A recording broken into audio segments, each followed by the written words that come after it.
Hi friends, இன்றைக்கி வீடியோவில் எங்கள் வீட்டில் பொங்கல் குழம்பு எப்படி பண்ணோங்கிறது தாங்க பார்க்க போகிறோம். பயிறு வகைகள் அப்புறம் மசாலாவுக்கு அரைக்க வேண்டிய ஜாமான் எல்லாமே நான் ரெடியாக எடுத்து வச்சுருக்கேன். பயிறு வகைகளை தான் நம்ம ஃபஸ்ட்டு ரோஸ்ட் பண்ணணுங்க. அப்புறம் மசாலாவுக்கு இந்த ஐட்டம்ஸ் எல்லாம் தான் தேவை. நம்ம ட்ரை ரோஸ்ட் பண்ணி எடுக்கணும்.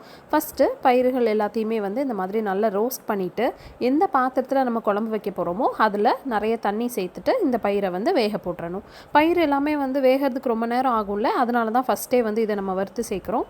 வறுத்து சேர்க்குறனால அது ரொம்ப குழஞ்சு உருகி போயிடாமல் இந்த மாதிரி முழுசாகவே கிடக்கும். அதனால தான் இதை ஃபஸ்ட்டு வேக போட்டுடலாம் நம்ம. இப்போ இந்த மாதிரி தண்ணியில் வறுத்த பயிர் எல்லாத்தையும் சேர்த்துட்டு நம்ம அடுப்பில் கொண்டு வச்சிட வேண்டியதுதான்.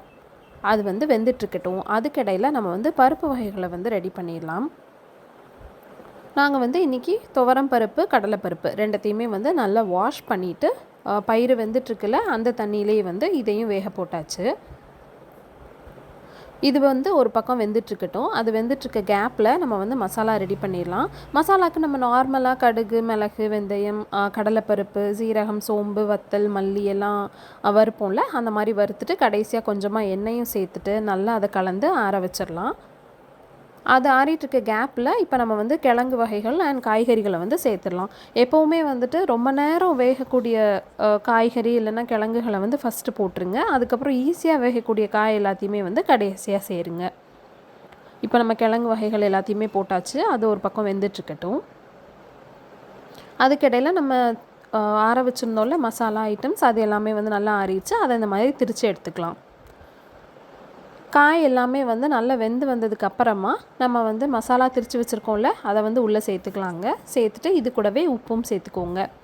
சேர்த்துட்டு நல்லா கலந்து விடுங்க. கலந்து விட்டுட்டு நம்ம தேங்காய், அரை முறி தேங்காவே நல்லா அரைச்சி உள்ளே சேர்த்துக்கலாம். அதே மாதிரி ஒரு சின்ன லெமன் சைஸ் புளியும் ஊற வச்சுருந்தோம், அதையும் கரைச்சி உள்ளே நம்ம சேர்த்துக்கலாம். சேர்த்துட்டு இதெல்லாம் நல்லா கொதிச்சிட்ருக்கட்டும். அதுக்கிடையில் நம்ம அப்பளம் பொரிச்சிட்டு வந்துடலாம். இந்த குழம்புலேயே நம்ம நிறைய காய், கிழங்கு எல்லாம் சேர்க்குறனால இதுக்கு தனியாக பொரியல் எதுவுமே தேவையில்லை. அப்புறம் அப்பளம் மட்டுமே போதும்.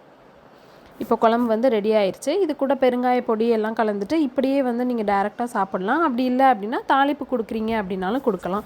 நார்மல் தாளிப்பு தான். எண்ணெயில் கடுகு, சின்ன வெங்காயம், வத்தல், கருவேப்பிலை எல்லாம் சேர்த்துட்டு நல்லா வெங்காயத்தோட கலர் மாறுற அளவுக்கு நல்லா ஃப்ரை பண்ணிவிட்டு அதையும் குழம்புக்குள்ளே சேர்த்துட்டோம் அப்படின்னா டேஸ்டியான பொங்கல் குழம்பு ரெடிங்க.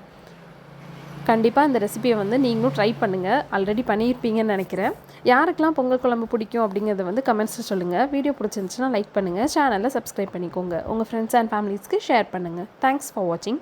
பை.